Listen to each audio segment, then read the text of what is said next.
Assalamualaikum warahmatullahi wabarakatuh. Nama saya Muhammad Nur Iman bin Muhammad Ali. Nama saya Muhammad Haris bin Azmain. Nama saya Zafar Zafar bin Mustafa. Nama saya Ahmad Zarif Azmi bin Mazik. Nama saya Muhammad Nasr Ashad bin Mazlan. Nama saya Nik Muhammad Daniel bin Imad. Saya Nurifka binti Muhammad Razif. Nama Nur Azmita binti Muhammad Rizal.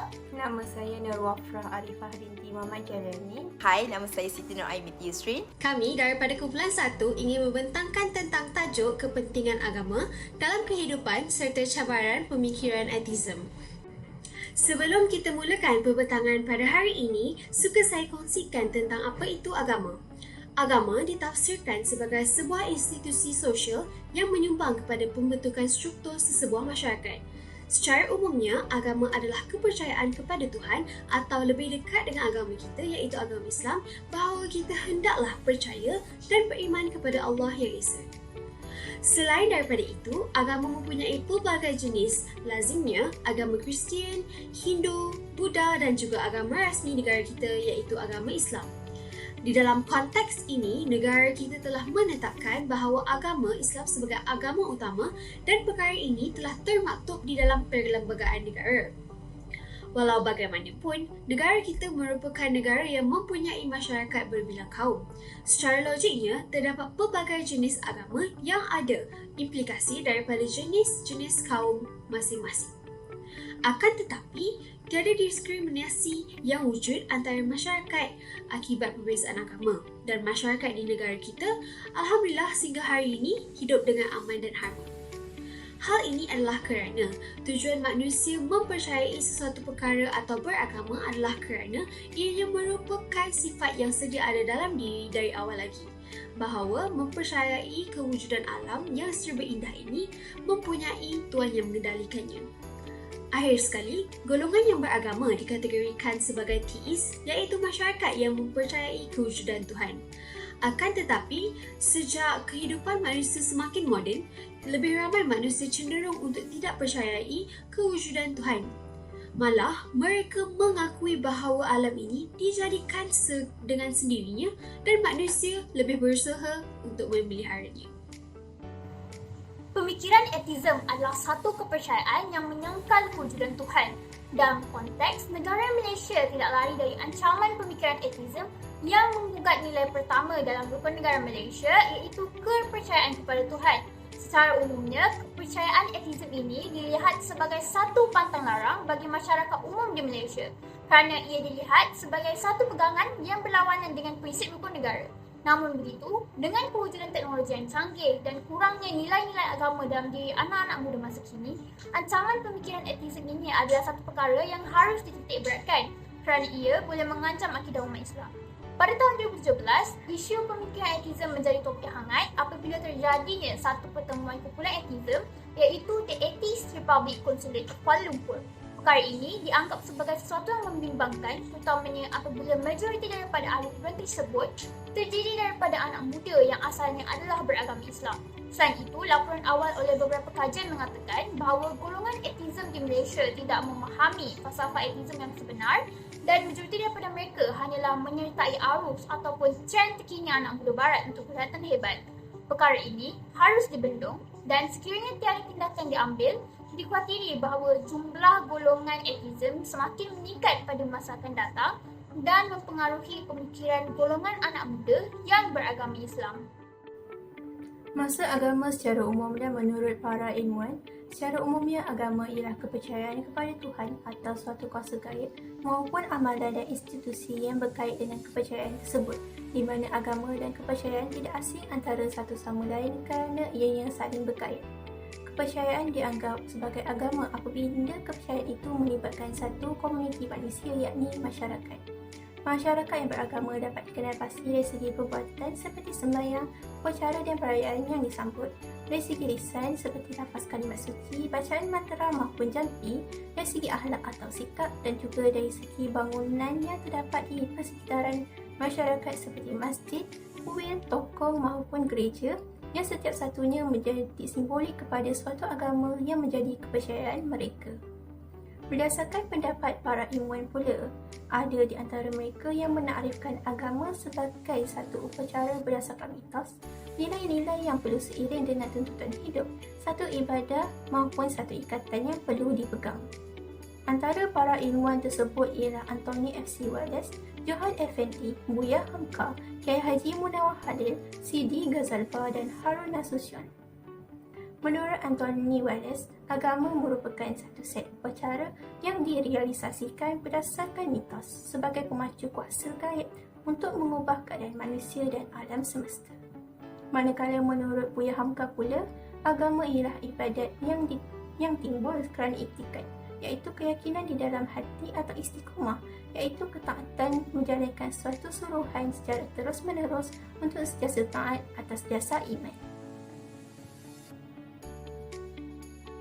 Macam yang kita tahu, agama utama di Malaysia yang kita memang selalu dengar ialah Islam, Buddha, Kristian dan juga Hindu.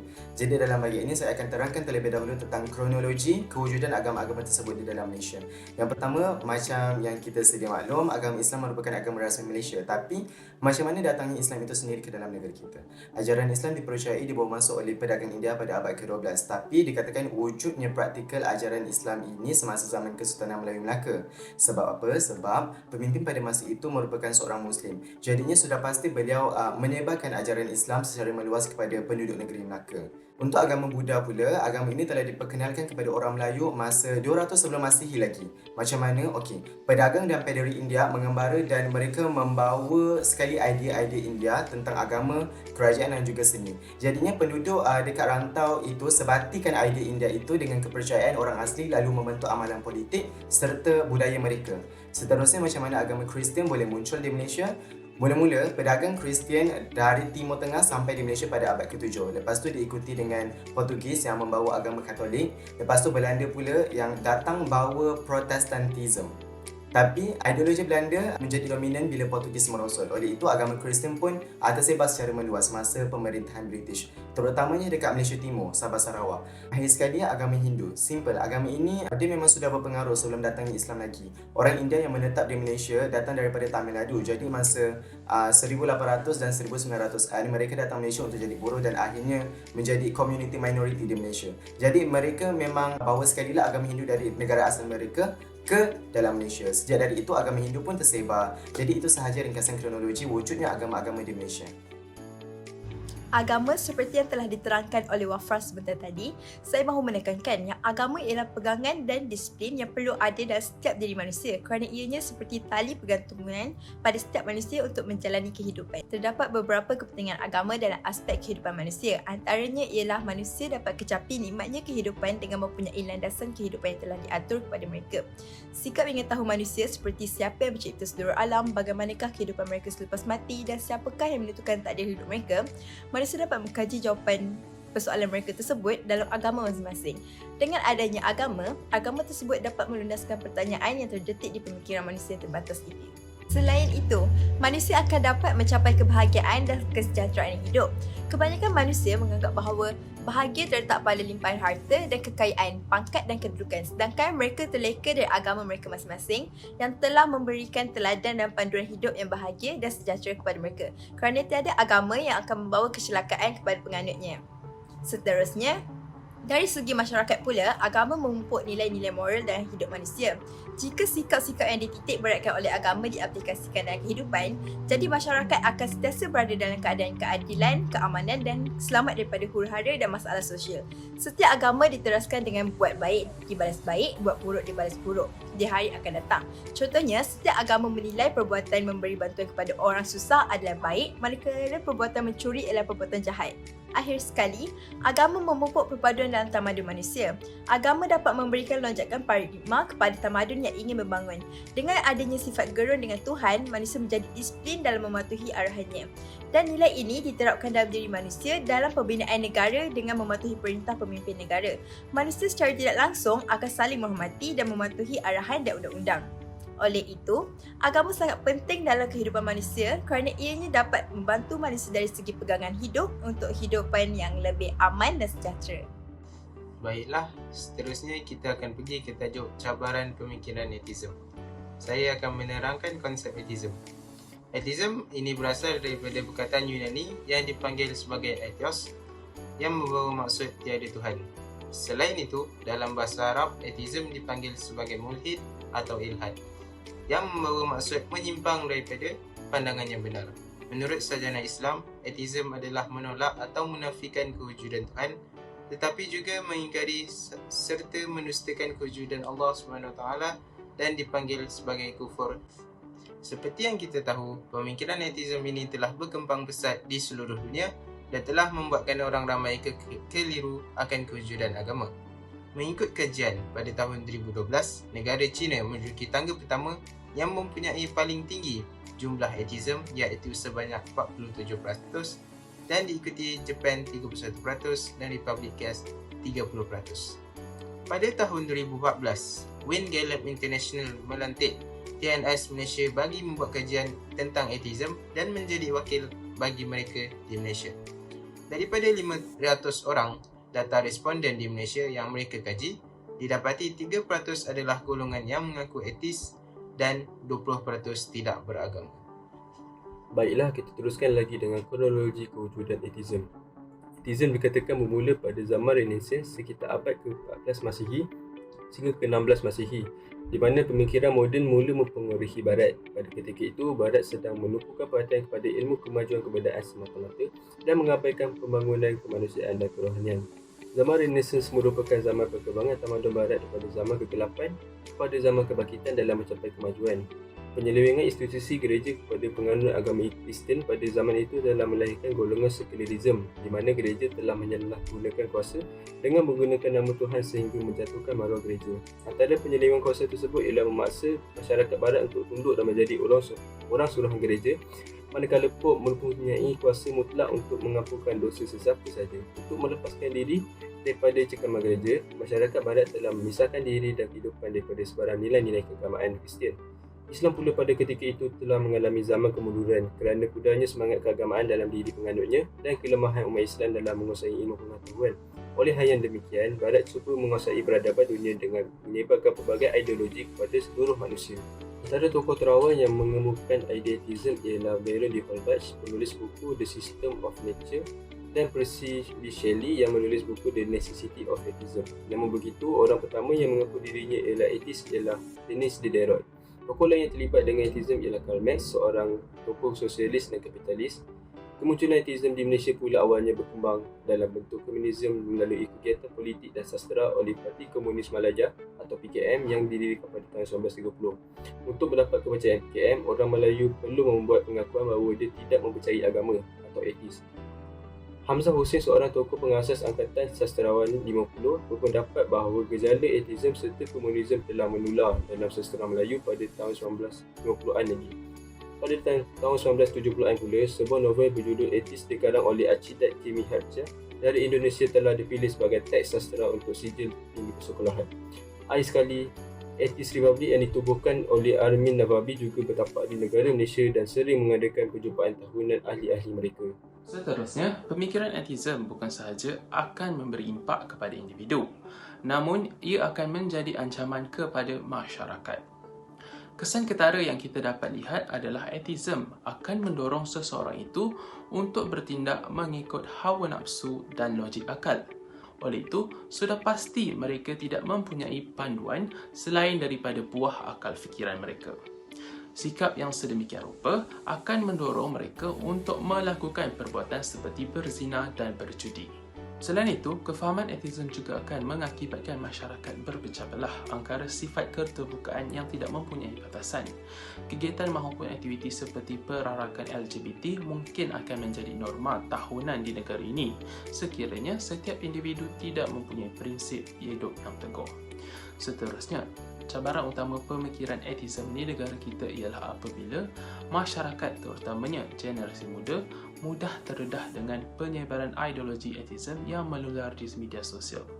Terdapat juga halaman-halaman Facebook seperti Atheist Malaysia dan Warang Atheist yang dijadikan medium perantaraan untuk golongan ini berdiskusi. Dalam pada masa yang sama, ada juga pengaruh daripada filem-filem tempatan seperti Mentega Terbang yang menjadi perbualan hangat apabila ianya dikatakan dapat merosakkan akidah umat Islam. You have done all your readings and research, right? Do you feel like you want to convert into another religion? and we can believe in whatever that we want to. If there is any other religion that speaks to you more than Islam, if there is any other faith that speaks to you on a deep personal level, and if you feel that you want to convert or perlu agama lain, go ahead sayang. Cadangan pertama bagi memerangi golongan yang berpemikiran atheism ini ialah dengan kita sebagai individu sendiri perlu mengukuhkan lagi kefahaman kita terhadap agama. Ini kerana jika ilmu kita sendiri kopoh ataupun tidak kuat, bagaimana suatu hari nanti jika kita disoal ataupun berhujah dengan golongan atheism ini? Macam mana kita nak menegakkan atau pertahankan agama Islam yang benar ini jika ilmu kita sendiri tidak kuat? Jika ilmu di dada ini kuat, barulah kita tidak akan terpengaruh dengan ideologi atheism ini. Cadangan kedua ialah kita ataupun pihak-pihak yang lain boleh fokus ke arah usaha dakwah dan menyebarkan pendidikan yang betul kepada golongan ateis ini. Antara soalan yang sering ditanyakan mereka ialah bukti kewujudan Tuhan. Bagi menjawab soalan golongan yang berlandaskan logik akal ini, kita juga perlu bijak dengan menggunakan bukti bahawa Tuhan itu ada dengan menggunakan logik, supaya pemikiran mereka terbuka bahawa Tuhan yang satu itu wujud. Tetapi kita hendaklah tidak boleh melebihi batas kerana sumber utama kita adalah Al-Quran dan Al-Sunnah. Sebagai contoh, pada zaman yang moden sekarang ini, cuba kita lihat rumah, telefon yang canggih-canggih, kereta yang mewah-mewah, kapal terbang yang hebat dan teknologi-teknologi yang banyak sekarang ini. Semestinya tidak boleh dinafikan lagi, semua perkara itu ada penciptanya. Jadi cuba kita lihat sekeliling kita pula, iaitu alam kita. Kita ada awan, bulan, bintang. Semuanya pasti ada penciptanya, iaitu Allah. Hanya Tuhan seorang saja tidak ada penciptanya kerana kewujudan zat, sifat dan perbuatan Allah adalah semenjak azali lagi. Tiada sesuatu pun yang mendahului kewujudan dan kebesaran dan keagungannya. Segala puji bagi Allah yang bersifat dengan segala sifat kesempurnaan. Dia yang memulakan penciptaan makhluk dan dialah yang mengembalikannya.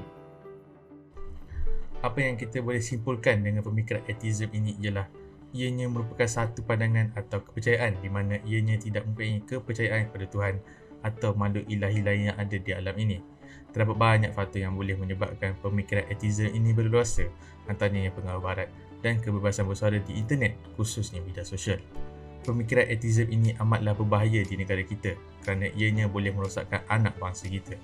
Kesannya juga boleh dilihat kepada seseorang individu, masyarakat dan negara. Agama merupakan cara yang paling berkesan dalam menangani isu ini. Hal ini kerana agama mengajar kita matlamat dan tujuan sebenar kita hidup di dunia ini. Agama juga memainkan peranan penting dalam memastikan kehidupan manusia di dunia ini teratur dan jauh daripada melakukan perkara maksiat dan sia-sia. Akhir sekali, kita haruslah menangani isu ini kerana untuk menjadi insan yang lebih berjaya di dunia dan di akhirat, insya-Allah.